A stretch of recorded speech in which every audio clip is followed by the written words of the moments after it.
Em 1973, o corpo carbonizado de Domingo Aranda, o primeiro padrinho de heroína de Ojinaga, no México, foi encontrado nas margens do Rio Grande, o rio que divide o México e o Texas. De acordo com boatos, seu sobrinho e parceiro de negócios Manuel Carrasco acreditava que Aranda estava roubando ele. Como vingança, Carrasco atirou na coluna vertebral do tio e o molhou com gasolina. Carrasco e seus homens reuniram-se com um pack de cervejas para assistir ao corpo de Aranda queimar. Manuel Carrasco se tornou o novo rei do crime de Ojinaga. Mas nos anos seguintes ele ficou escondido. Seu sucessor foi morto a tiros. E o sucessor de seu sucessor foi enviado para a prisão nos Estados Unidos. Ninguém podia manter o controle do território fronteiriço por mais de 3 anos, até 1981, quando um novo chefe do crime chegou ao poder, Pablo Acosta Villarreal. No final amargo do reinado de Pablo, o México nunca mais seria o mesmo. Fala galera, eu sou o Túlio e tá começando agora mais um episódio do canal Reis do Crime. E se você gostou, já deixa seu like, se inscreve e ativa o sininho que é pra ficar por dentro de todo o nosso conteúdo. Valeu galera! E hoje eu trago a vocês um pouco sobre a história de Pablo Acosta, o famoso El Zorro de Ojinaga. Ele que foi um traficante das décadas de 70 e 80, também trabalhou junto com o Cartel Guadalajara, ao lado de Dom Neto, Rafael Caro Quinteiro e Miguel Ângelo Félix Galhardo. E se você gostou, já segue a gente também nas redes sociais do TikTok e do Instagram para ficar por dentro de todas as novidades que acontecem no canal, galera. Eu espero que vocês gostem do vídeo e vamos pra ele! Era uma tarde ensolarada em agosto de 1985. Pablo Acosta encostou-se na parede de barro de seu armazém e observou 2 jovens agricultores carregarem fardos de maconha para um compartimento escondido de seu caminhão. Ele parecia um bandido do Velho Oeste, com sua camisa e botas de cowboy e um chapéu de palha sombreando sua cara marcada por um tiro. Poderia ser uma fantasia se não fosse pela metralhadora carregada apoiada contra a parede ao seu lado. Aos 47 anos, Pablo estava no auge de seu sucesso. Ele movimentava a cada ano cerca de 60 toneladas de cocaína colombiana pela fronteira dos Estados Unidos, juntamente com quantidades incalculáveis de maconha e heroína. É impossível calcular quanto dinheiro ele ganhou. Tudo o que ele disse foi que tinha mais dinheiro do que poderia gastar em uma vida inteira. A maior parte dos seus ganhos foi investida na comunidade, de uma forma ou de outra. Como padrinho de Ojinaga, no México, Pablo literalmente dirigiu a cidade. Ele pagou por pontes e estradas, ajudou os idosos com suas contas médicas e reparou escolas arruinadas, como a escola primária do outro lado da rua de seu depósito de drogas. Claro, sua filantropia incluiu doações regulares à polícia e aos militares. Um valor estimado em 1,2 milhões de dólares por ano em troca de proteção. A polícia mexicana estava na palma de sua mão, mas os estadunidenses eram outra história. A movimentação de drogas através da fronteira exigia cuidado e criatividade. Quando os 2 fazendeiros terminaram de esconder os mais de 300 quilos de maconha no caminhão, eles cobriram o resto da carroceria com centenas de melões. O braço direito de Pablo, o careca e modesto Marco de Haro, lhes deu dinheiro e os enviou a um comprador no Novo México. No dia seguinte, Pablo recebeu um telefonema. Era o comprador do Novo México e ele queria saber onde estavam suas drogas. Ninguém tinha tido notícias dos 2 entregadores desde que eles cruzaram a fronteira. Eles não tinham entregado a erva e também não tinham sido presos. Pablo teria sabido se esse fosse o caso. Ou eles estavam mortos, ou desejariam estar. Na noite seguinte, Pablo soube que os 2 peões estavam em um motel em Ojinaga. Pablo e meia dúzia de pistoleiros invadiram o lugar e agarraram os jovens pelo pescoço. Entre tapas e socos, os homens de Pablo gritavam: "O que vocês fizeram com a droga?" Quando os jovens aterrorizados tiveram a oportunidade de falar, eles explicaram. Eles tinham conduzido acidentalmente o caminhão para dentro de uma vala. Alguns dos melões caíram e eles não conseguiram manobrar o caminhão de volta para a estrada. Com o caminhão quebrado, eles caminharam por 2 dias pelo deserto de volta a Ojinaga. Eles foram arrastados para o estacionamento, onde diversos jipes e caminhonetes estavam estacionados. Pablo os levou para a parte de trás de um jipe e lhes disse que era melhor se lembrarem onde tinham deixado o caminhão, senão eles iam morrer. Eles atravessaram um deserto de carro até uma ponte internacional sem guardas, através do Rio Grande, cerca de 4 horas a noroeste de Ojinaga. Foi uma viagem tensa. Pablo, os traficantes feitos reféns e Amado Carrillo Fuentes. Amado era o sobrinho de 28 anos de idade de um senhor das drogas de Guadalajara, a cerca de 1.200 quilômetros ao sul de Ojinaga. Ele havia sido enviado ao norte para aprender sobre o comércio de fronteira com Pablo, que estava armazenando parte da cocaína de seu tio. O problema do caminhão não lhe dizia respeito diretamente, mas era embarcar junto ou morrer. Até chegarem à fronteira. Os traficantes disseram que eles tombaram o caminhão cerca de 16 quilômetros ao norte do Novo México. Mas, quando estavam para cruzar a fronteira, Amado percebeu que era uma má ideia. Se os federais americanos tivessem encontrado o caminhão, eles podiam ter armado uma emboscada para pegá-los. Correr esse risco por um caminhão cheio de maconha era ridículo. Eles poderiam voltar, substituir o produto e ainda assim cumprir o acordo com o comprador. Mas se viesse à tona que Pablo havia sido enganado por 2 traficantezinhos, sua reputação seria afetada. Ele preferia ser lembrado como o homem que morreu num tiroteio com os federais em plena madrugada para defender um caminhão carregado de melões.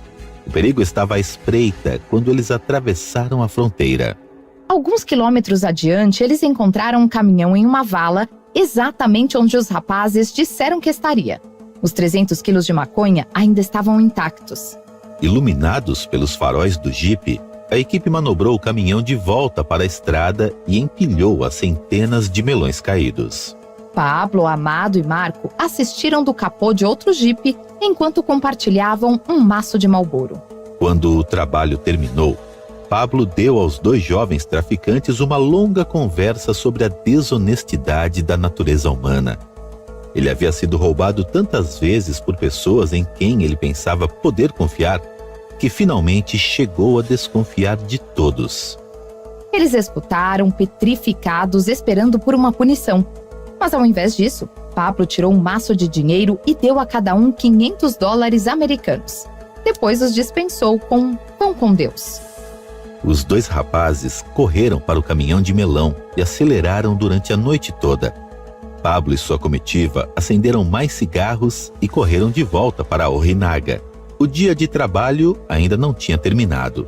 Havia um avião carregado com 800 quilos de cocaína programado para pousar no aeroporto de Ojinaga pouco antes da meia-noite. Manter um cartel de drogas funcionando era um trabalho cansativo, mas estava no sangue de Pablo.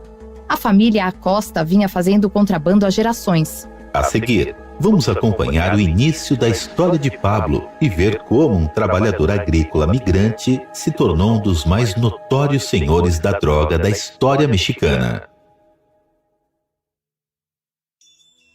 Agora de volta à história. Ojinaga tornou-se o centro do contrabando durante a Lei Seca nos Estados Unidos na década de 1920, quando contrabandistas atravessavam o rio com garrafas de sotol, um licor de cacto. Quando a Lei Seca terminou, os contrabandistas se voltaram para a extração e o contrabando de cera de candelila, feita a partir da planta de candelila. Entre esses contrabandistas estava um agricultor nômade chamado Lucas Acosta. Quando o filho de Lucas, Cornélio, atingiu a maioridade, ele se juntou ao pai nas montanhas. Eles trabalharam ao luar durante semanas, colhendo plantas de candelila e fervendo-as até se transformarem em cera. Era um trabalho difícil e perigoso, mas Lucas o via como uma questão de ética. A única razão da exportação de candelila ser ilegal era porque o governo mexicano controlava a indústria, estabelecendo preços pela metade do que os compradores pagariam do outro lado da fronteira. Lucas perguntou a seu filho: quem deveria ganhar o dinheiro? O pobre trabalhador ou o governo mexicano que vende para os estadunidenses de qualquer maneira? Cornélio acabou se estabelecendo em um rancho fora de Ojinaga. Ele e sua esposa criaram 8 filhos, incluindo Pablo, que nasceu em 26 de janeiro de 1937. Quando Pablo tinha cerca de 12 anos, Cornélio levou ele e seus 4 irmãos mais velhos para encontrar trabalho agrícola do outro lado da fronteira. Cornélio nasceu no Texas, então ele e todos os seus filhos eram naturalmente cidadãos dos Estados Unidos. Os Acostas ganharam a vida como agricultores migrantes por 9 anos, viajando pelo Texas e Novo México em busca de mão de obra. Foi uma vida difícil, mas foi a vida que lhes foi dada. Mas a tragédia aconteceu em 1958, quando Pablo tinha 21 anos. Uma noite, Cornélio e Pablo estavam bebendo cervejas em um bar em Fort Stockton, no Texas. Um homem se aproximou de Cornélio e disse que havia alguém querendo falar com ele do lado de fora. Cornélio seguiu o homem para fora. Pablo ficou no bar até que... Ele ouviu um tiro vindo da rua. Pablo correu para o estacionamento, onde viu seu pai estendido de costas com um buraco de bala na testa. Uma van saiu do estacionamento cantando pneu. Pablo mal conseguiu pegar o número da placa antes da van desaparecer em uma nuvem de poeira. A polícia rastreou a placa até um fazendeiro chamado Pablo Baiça. Acontece que as famílias Acosta e Baiça tiveram uma rixa de sangue que se prolongou por gerações. O pai de Pablo, Cornélio, poderia nem ter conhecimento da rixa, muito menos participado dela. Mas quando Baiça ouviu que um Acosta estava em Fort Stockton naquela noite, ele considerou que era dever de sua família matá-lo. O assassinato sem sentido de seu pai apenas inflamou o gosto de Pablo por sangue. Pablo era conhecido por ser um trabalhador árduo e calado, pelo menos até tomar algumas doses.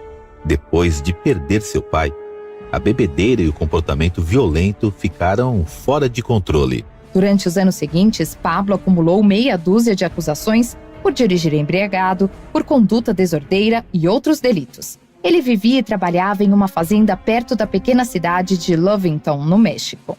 Nos fins de semana, ele ficava em um trailer de alumínio atrás da casa de seu tio e passava as noites procurando por festas. Em março de 1961, Pablo, com 24 anos, foi preso em um restaurante no centro da cidade depois de entrar em uma briga de bar e atirar um jarro pela janela. 3 anos depois, ele foi preso por estar envolvido num tiroteio do lado de fora do restaurante local em uma noite de sábado. Ele havia entrado em uma discussão com um grupo de jovens e, percebendo que estava em desvantagem numérica, Pablo foi embora. Mas, quando ele saiu do estacionamento... Um dos jovens atirou nele. O tiro pegou sua bochecha de raspão. Ignorando a ferida, Pablo agarrou seu rifle e disparou, transformando a discussão num tiroteio em larga escala. Ninguém morreu, mas Pablo e alguns dos outros homens foram presos. Ele passou meses na prisão aguardando julgamento, e quando finalmente chegou ao tribunal, ele foi condenado a mais 90 dias atrás das grades. Pouco depois de ser solto, no final de 1964, Pablo decidiu virar a página, pelo menos por um tempo.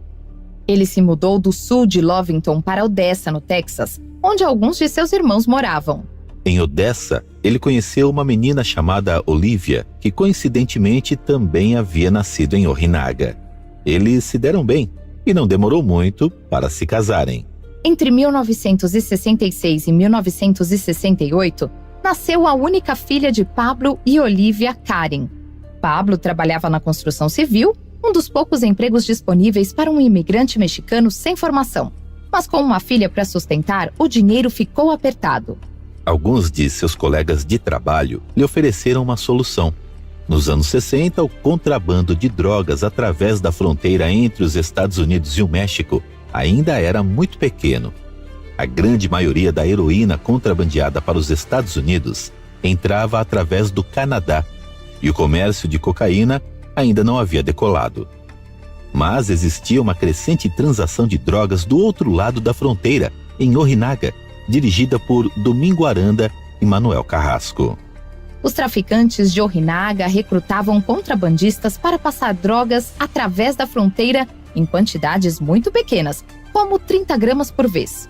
Vários dos trabalhadores da construção civil que trabalharam com Pablo já tinham feito isso antes e parecia dinheiro fácil. É claro, se ele fosse pego, enfrentaria anos na prisão federal. Mas nenhum de seus amigos tinha tido problemas. O plano parecia perfeitamente seguro. No último final de semana de maio de 1968, Pablo Acosta dirigiu até sua cidade natal, Ojinaga, para visitar sua família. Antes de sair, ele se encontrou com os traficantes que fixaram um pequeno saco cheio de heroína preso na parte superior de seu braço com um elástico. Seria impossível encontrar a droga, a menos que Pablo fosse completamente revistado. Pablo conseguiu atravessar a ponte de volta ao Texas sem nenhum problema. Ele só precisava entregar as drogas e voltar para casa, livre. Mas, pouco tempo depois de passar a fronteira, ele viu as luzes da polícia atrás dele. Ele tentou manter a calma. A polícia não sabia de nada, e mesmo que soubessem, eles não poderiam revistá-lo sem um mandado. Mas alguém aparentemente tinha avisado a polícia sobre o contrabando. Com ou sem mandado, eles disseram que tinham uma causa provável para ordená-lo a sair do carro e revistá-lo. O que era para ser um dinheiro fácil, se transformou em uma sentença federal de 8 anos. Pablo nunca esteve envolvido com o tráfico de drogas antes desse mesmo dia em que foi preso.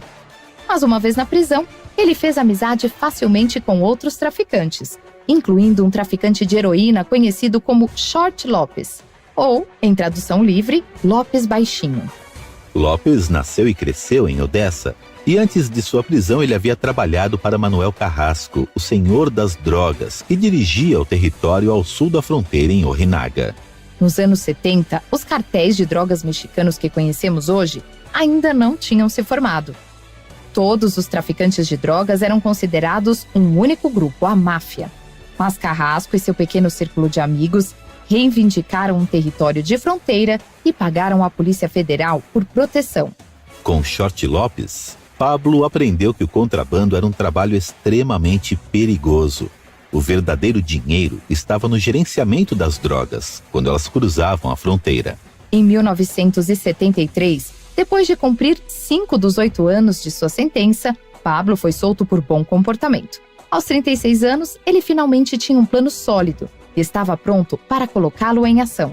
Pablo, junto com sua esposa e filha, se mudaram para um novo bangalô de 2 dormitórios em Odessa. Ele conseguiu um emprego em uma empresa de telhados e também começou a negociar heroína e maconha.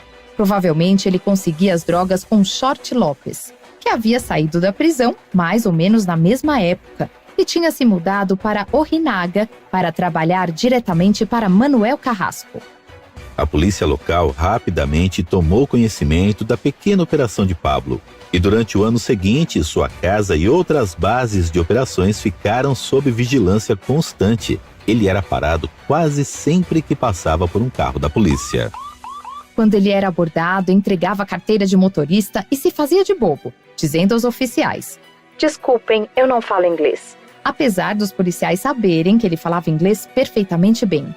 No final de 1974, Pablo mudou sua família para o Novo México, esperando que o drama não o seguisse através das linhas estaduais. Ele manteve um perfil discreto no início, canalizando suas economias para uma empresa de telhados legítima que ele possuía. Ele investiu em equipamentos, construiu uma rede de clientes e então começou a usar o negócio como fachada para o tráfico de heroína. Para evitar ser descoberto, ele fazia seus clientes se vestirem com uniformes de funcionários. Eles subiam no telhado com ele e conversavam sobre negócios com o alto zumbido das máquinas pesadas. Foi um plano inteligente, mas não despistou a polícia por muito tempo. Pablo movimentava quantidades extraordinariamente grandes de heroína, às vezes quilos de cada vez, em comparação com as vendas de pequenas gramas que outros traficantes faziam. Talvez porque ele recebesse as drogas diretamente de Carrasco, em Ojinaga. Em 1975, a DEA, a Agência Antidrogas dos Estados Unidos, estava ciente dos negócios de Pablo no Texas e no Novo México. Eles enviaram um agente disfarçado para comprar 1 quilo de heroína, que, ajustada à inflação, valeria cerca de $350 mil hoje.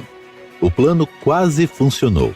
Mas no último minuto, Pablo ficou desconfiado e cancelou o negócio. Se quisessem pegá-lo, eles precisariam de uma abordagem mais cuidadosa.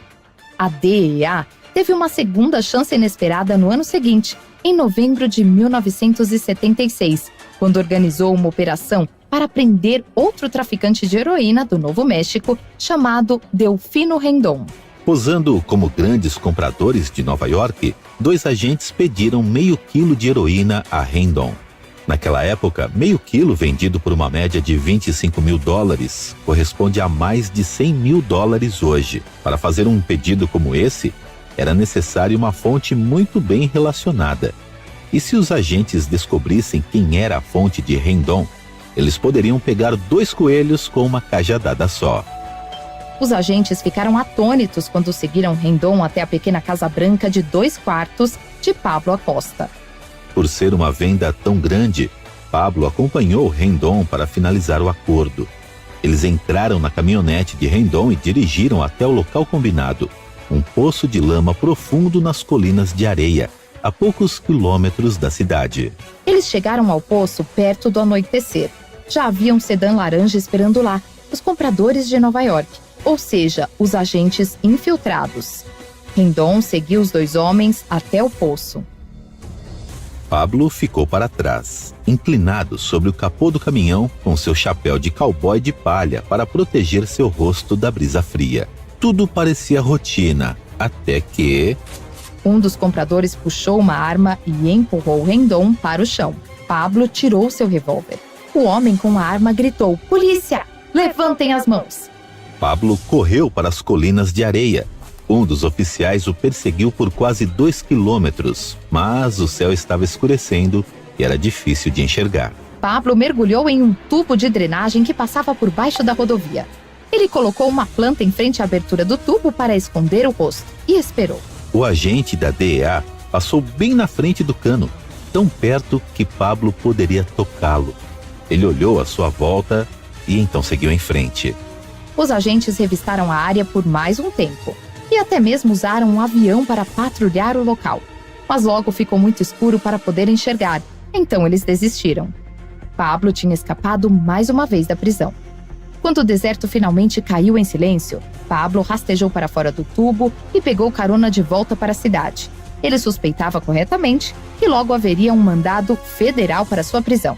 Havia apenas uma coisa a fazer. A família Acosta deveria se mudar para Ojinaga.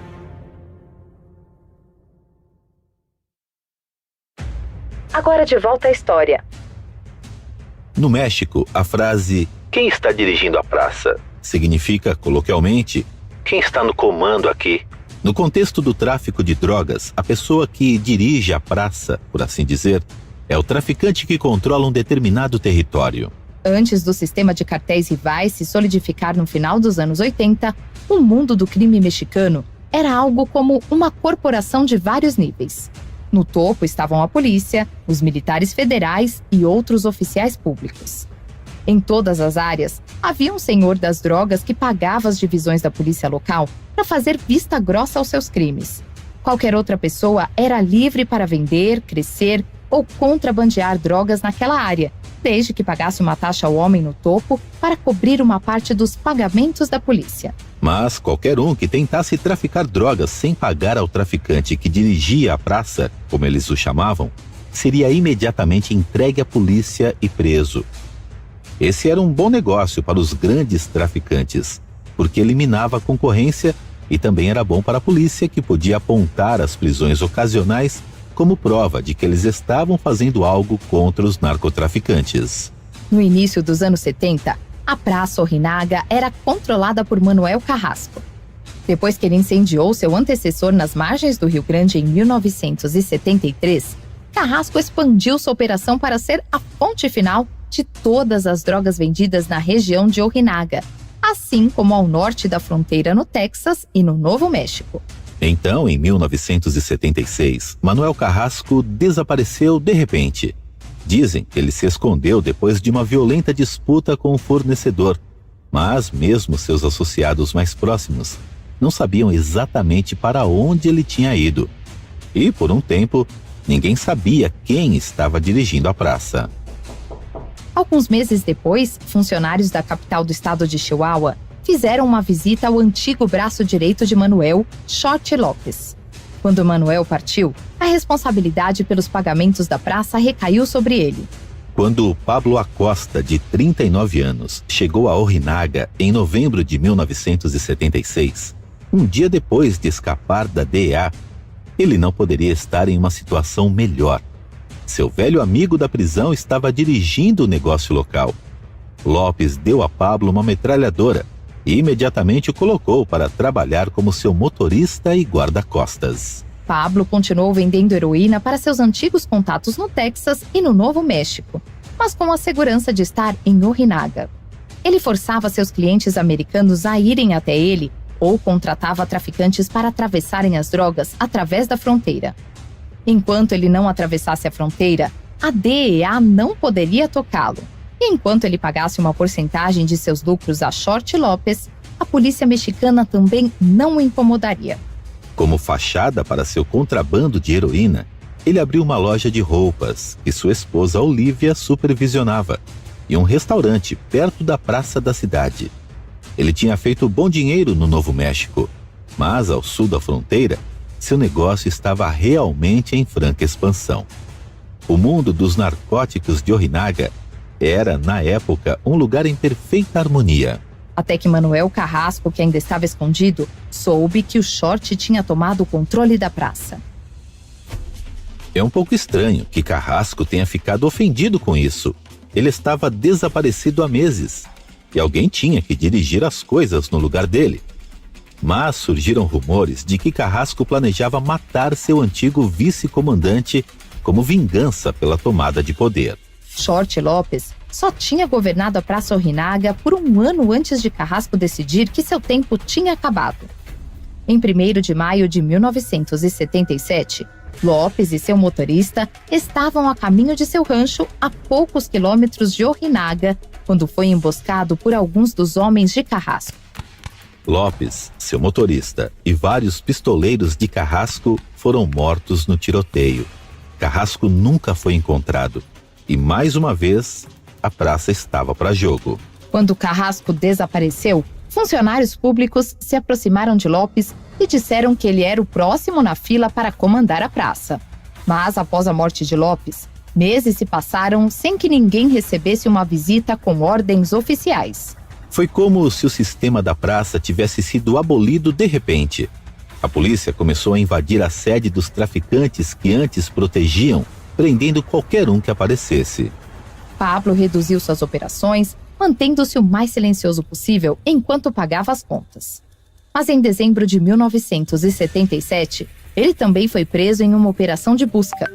Ele foi levado para a penitenciária da cidade de Chihuahua, onde se encontrou com um colega traficante de drogas chamado Fermín Arevalo. Fermín tinha 40 anos, aproximadamente a mesma idade de Pablo, mas ele já era uma lenda do crime local. Houve até uma canção popular que contava a história de sua ousada fuga da polícia após um assalto a um banco. Na verdade, o tal roubo a banco foi um esquema de desvio e ele havia passado 9 meses na cadeia por isso. Em todos os casos, Fermín era notoriamente desonesto e ferozmente violento. Ele tinha sido preso no ano anterior, quando helicópteros da polícia aterrissaram em seu rancho de 12 mil acres e o capturaram junto com 18 de seus homens. Fermín e Pablo já haviam se encontrado várias vezes. Seus círculos comerciais coincidiam, mas eles não eram exatamente parceiros ou rivais. Quanto mais eles conversavam, mais Fermín gostava do traficante novato e ele usou suas conexões para tirar Pablo da cadeia no final do mês. Daquele momento em diante, os Acostas se aproximaram da família Arevalo, incluindo a esposa de Fermín, Antônia, e seus filhos, Lili e Lupe, que estavam na casa dos 20 anos de idade. Quando Fermín saiu da prisão, no mês seguinte, Pablo ajudou a organizar sua festa de boas-vindas em casa, e até mesmo se ofereceu para comprar toda a cerveja. Mas a celebração durou pouco. No início de 1978, quase um ano tinha se passado sem que houvesse alguém dirigindo a praça, e o caos estava se tornando incontrolável. Pablo e uma dúzia de outros traficantes locais se encontraram para discutir o que fazer. Alguém tinha que ir para a capital do estado, para a cidade de Chihuahua, e acertar as coisas. Tinha que ser alguém experiente, conhecido e respeitado. O grupo escolheu Pablo. Pablo tinha ambição de tomar a praça em algum momento, mas ele já tinha muitos problemas. Se chamasse muita atenção, a DEA poderia extraditá-lo. Ao invés disso, ele recomendou um traficante de drogas de fala mansa, chamado Victor Sierra. Victor concordou em ir falar com o comandante da Polícia Federal e tratava dos subornos da praça com Carrasco e Lopes. Quando Victor foi ver o comandante, ele lhe disse respeitosamente que sabia o que acontecia em Ojinaga e que estava disposto a tomar a praça. O comandante o pressionou com perguntas. Como ele sabia que deveria ir ao quartel da Polícia Federal? Como ele sabia que deveria ir até ele especificamente? Victor disse apenas que havia trabalhado para Manuel Carrasco e Short Lopes. Então o comandante pediu que os 2 outros oficiais entrassem na sala e ordenou: "Preparem-no para mim." Os oficiais arrastaram Victor para uma sala nos fundos. Eles jogaram um saco sobre sua cabeça e bateram nele incansavelmente por dias, interrogando-o para obter informações. Eles lhe deram choques com um bastão utilizado em gado, forçaram sua cabeça para dentro de um balde de água até que ficasse prestes a se afogar e o esmurraram até sangrar. Depois de 3 dias, Victor não aguentou e contou ao comandante tudo o que sabia sobre o mundo das drogas de Ojinaga. Satisfeito, o comandante disse a Victor que tinha permissão para trabalhar na Praça Ojinaga. Todo o interrogatório tinha sido um teste. Aparentemente, ele tinha provado ser duro sob pressão e conhecedor do esquema de narcotráfico. A ordem no submundo havia sido restaurada mais uma vez. As batidas e prisões pararam. De 1978 a 1980, Ojinaga cresceu e se tornou um dos maiores centros de narcóticos do México. Pela primeira vez, agentes dos Estados Unidos viram grandes cargas de heroína e maconhas no Texas e no Novo México, tudo aparentemente vindo de Ojinaga. O próprio esquema de Pablo se expandiu para se tornar um dos mais poderosos da região. Ele manteve seus contatos, começou a cultivar seus próprios campos de maconha e calmamente vigiou Victor, se preparando para assumir o controle quando fosse a hora certa. Victor estava aprendendo da maneira difícil que a prosperidade tinha um preço. No início, seu pagamento mensal à polícia era de apenas $10.000. Mas o comandante tinha o hábito de aparecer na casa de Victor sem aviso prévio, notificando-o de que o negócio havia mudado. Ele passou a pagar $25.000 por mês. Depois, $35.000. A mensagem era clara. A polícia tinha o verdadeiro poder. E se Victor não pagasse, as batidas e prisões começariam novamente. O reinado de Victor como chefe foi interrompido em 18 de dezembro de 1980. Ele estava a caminho de Las Vegas para supervisionar um carregamento de maconha. Assim que aterrissou para seu voo de conexão no aeroporto de Albuquerque, ele foi abordado por agentes da DEA. Sem que ele soubesse, a DEA tinha preparado uma acusação de 19 casos contra ele 6 meses antes. Ele enfrentou 8 anos em uma prisão federal nos Estados Unidos. Meses após a prisão de Victor, os agentes aduaneiros começaram a ouvir dos informantes que havia um novo chefe em Ojinaga, Pablo Acosta. Não está claro exatamente como Pablo foi escolhido como o novo dono da praça, embora ele já fosse conhecido por ser um dos traficantes mais bem-sucedidos e bem relacionados da área. E quando passou a ser o líder sancionado pelo estado de toda a região, ele traçou metas mais altas do que qualquer outro antes dele. Pablo não estava satisfeito com a cumplicidade policial. Ele queria a cooperação ativa deles. Pablo convenceu a Polícia Federal a abrir uma sede em Ojinaga para que ele pudesse pagá-los sem ter que viajar. Ele obteve conjuntos de credenciais militares e policiais falsas para si e seus homens, dando-lhes autoridade sobre qualquer oficial ou civil que ousasse se meter no seu caminho. Ele até contratou soldados federais armados para proteger o perímetro de seus campos de maconha. As autoridades estadunidenses estavam cientes das atividades de Pablo Mas, com a polícia mexicana em sua folha de pagamento, eles tinham perdido qualquer chance de extraditá-lo. A menos que ele cruzasse a fronteira, não havia nada que pudessem fazer para detê-lo. A única ameaça real no seu caminho era um velho amigo, Fermín Arévalo. Em uma noite de agosto de 1985, um avião bimotor pousou no aeroporto municipal de Ojinaga, no México. Assim que aterrissou, o avião foi cercado por uma escolta de caminhões. Como um relógio, um grupo de pistoleiros armados cercou o avião, abriu a escotilha e retirou a carga, empilhando as caixas de papelão sobre os caminhões. 3 soldados uniformizados saíram da cabine. Eles olharam silenciosamente com espingardas engatilhadas, um homem com uma grande cicatriz no rosto e vestido com roupas antiquadas de bandido caminhar pela tripulação. Ele abriu uma das caixas e arrancou uma embalagem retangular branca enrolada numa fita plástica. Cocaína. Os soldados se seguraram enquanto o homem se aproximava de sua cabine. Ele tirou um maço de dinheiro e entregou a cada um deles. Eles acenaram, enfiaram dinheiro nos bolsos e deixaram o avião ser descarregado. Os soldados sabiam que o dinheiro era apenas um gesto de boa vontade. Mesmo que eles dissessem aos seus superiores o que haviam visto, nada seria feito a respeito. O exército mexicano inteiro estava na folha de pagamento de Pablo Acosta.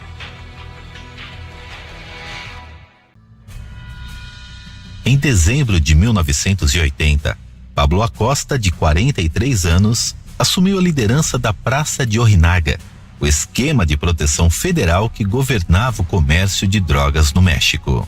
Ele governou a região fronteiriça com um pequeno círculo de amigos e familiares de confiança, incluindo Marco de Haro, seu chefe de polícia, seus irmãos Juan, Héctor Manuel e Armando e seu sobrinho Pedro, um jovem tranquilo que deixou uma vida sossegada no Texas para se juntar a seu tio. Abaixo deles, havia um pequeno exército de bandidos, os músculos que guardavam, transportavam suas drogas e lidavam com qualquer um que saísse da linha. Abaixo destes estavam as mulas, que contrabandeavam fisicamente drogas através da fronteira, escondidos em carros e caminhões ou voando em pequenos aviões roubados. A DEA, a Agência Antidrogas dos Estados Unidos, estimou que em seu auge, a organização Pablo Acosta, como eles a chamavam, empregava 500 membros nos Estados Unidos e no México. Ao controlar a praça, Pablo foi essencialmente o gerente regional de um esquema nacional sancionado pelo governo. Todos os outros traficantes em Ojinaga pagavam a Pablo pela permissão de transportar drogas através de seu território. E, por sua vez, Pablo pagava à Polícia Federal por seu sigilo. Mas Pablo não estava contente em obedecer silenciosamente a seus supervisores federais. Ele queria ser um parceiro igualitário. Ele contratou soldados militares para guardar e cuidar de seus campos de maconha. Até conseguiu obter crachás da polícia para si mesmo e sua equipe, dando-lhes autoridade para fazer o que quisessem. De certo modo, Pablo era Ojinaga. Ele controlava a polícia e dirigia a maior indústria da cidade. Mas também era responsável pelos serviços que o governo corrupto não prestava. Construir pontes, consertar escolas, pagar contas médicas para os pobres e idosos. Em troca, ele ganhava a lealdade do povo. Ele tinha a cidade inteira em sua mira, caso alguém tentasse incomodá-lo. Entre sua proteção policial e seu próprio esquadrão de pistoleiros impiedosos, lutar contra Pablo era uma missão suicida. Na maioria das vezes, os contrabandistas da cidade sabiam que era melhor tratá-lo com respeito. Havia apenas um homem em Ojinaga que não se acovardou diante da autoridade de Pablo: Fermín Arévalo. Fermín havia sido uma grande figura na cena narcótica de Ojinaga desde os anos 60, mas ele nunca precisou pagar ao líder da praça. A família Arévalo tinha elaborado seu próprio plano de proteção com a Polícia Estadual de Chihuahua, fora do acordo que os outros traficantes faziam com a Polícia Federal. Alguns anos antes, Fermín tinha ajudado a garantir a libertação de Pablo após uma apreensão de drogas, e as duas famílias estavam próximas desde então. Fermín sempre pensou que um dia ele assumiria a praça oficial. Mas, ao invés disso, a praça foi para Pablo, um iniciante que estava em Ojinaga há menos de 5 anos. No momento em que Pablo assumiu o controle, a velha amizade começou a definhar. Em janeiro de 1981, um avião com carregamento de drogas de Pablo foi apreendido pela polícia americana. Ele suspeitava que o filho de Fermín, Lili Arévalo, o tinha denunciado. Durante o ano seguinte, mais alguns carregamentos de Pablo foram apreendidos e cada vez mais, Pablo suspeitava dos Arévalos. Mas ele nunca teve provas, era apenas circunstancial. As coisas finalmente chegaram a um ponto alto em agosto de 1982. Pablo tinha adiantado a Fermín um carregamento de maconha, mas ele nunca lhe pagou por isso. Fermín alegou que seu próprio comprador nunca havia lhe pagado pelo envio. Então Pablo contactou o comprador, que disse que seus filhos tinham entregue pessoalmente o dinheiro para o filho de Fermín, Lili. Alguém estava mentindo. Pablo arrastou os 2 filhos do comprador para Ojinaga e os forçou a entrar na traseira de um carro com Marco de Haro e outro bandido. Ele os comunicou que iriam dar uma volta pela cidade e, se eles reconhecessem o homem a quem tinham dado dinheiro, deveriam indicá-lo ao Marco. Enquanto o carro patrulhava o centro da cidade, um dos filhos apontou para dentro de uma sorveteria e disse: "É ele! Foi a ele que demos o dinheiro." Dentro da sorveteria estavam Lili e Lupe Arévalo. Lili e Lupe estavam saindo da loja tomando sorvete quando... Marco e o outro pistoleiro atiraram neles com armas semiautomáticas. Lili foi atingido 21 vezes e morreu imediatamente. Seu irmão Lupe ficou gravemente ferido. Não houve nenhuma investigação legítima sobre o tiroteio.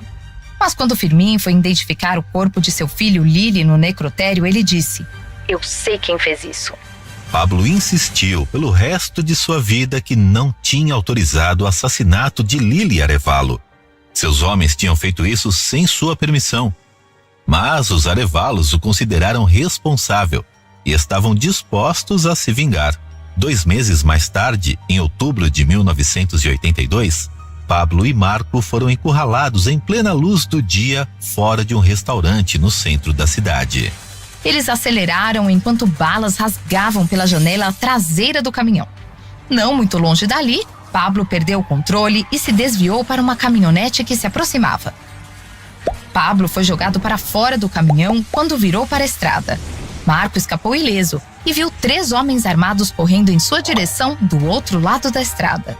Ele agarrou sua arma, subiu no capô e disparou vários tiros, derrubando 2 dos atiradores. E então, ele viu um ônibus escolar descendo a estrada. O ônibus parou. O último atirador arrastou um de seus amigos feridos para trás do ônibus, para fora da vista de Marco. Momentos depois... Um sedã saiu. Marco atirou no carro, mandando-o em zigue-zague pela estrada até cair em uma vala. Ele acenou para uma caminhonete que passava.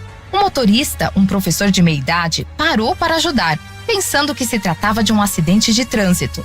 Ele e Marco carregaram o corpo sangrando de Pablo para dentro da caminhonete. O professor não tinha ideia no que tinha se metido até ver o pistoleiro deitado do outro lado da estrada.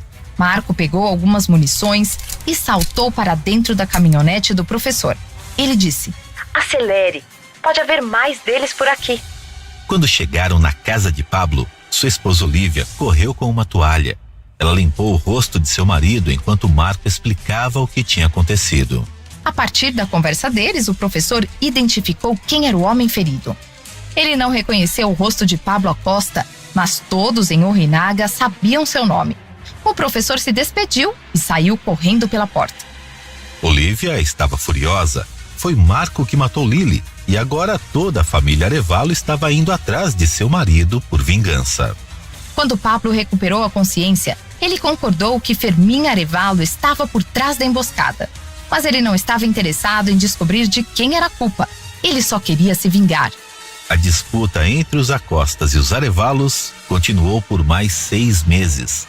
As autoridades estadunidenses contaram 26 mortes relacionadas ao conflito e presumiram que havia mais pessoas mortas não registradas.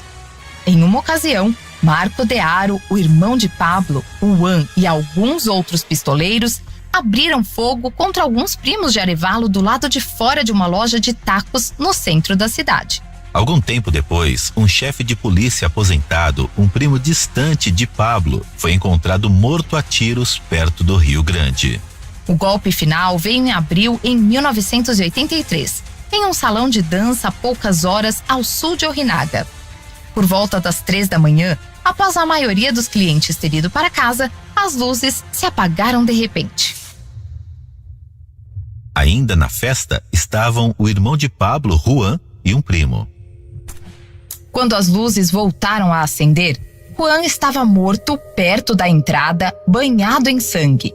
Seu primo tinha sido morto a tiros do lado de fora. Os criminosos já tinham saído, mas mais tarde os Arévalos foram descobertos vangloriando-se do caso. Pablo tinha tentado deixar a rixa correr seu curso, afinal, sua equipe que tinha começado. Mas depois de perder seu irmão, ele não podia tolerar mais derramamento de sangue. Ele enviou um mensageiro para Fermín Arévalo com uma oferta para se encontrarem e resolverem as coisas pacificamente, sem armas. Fermín recusou. Então, com uma resolução pacífica fora de questão, só restava um recurso.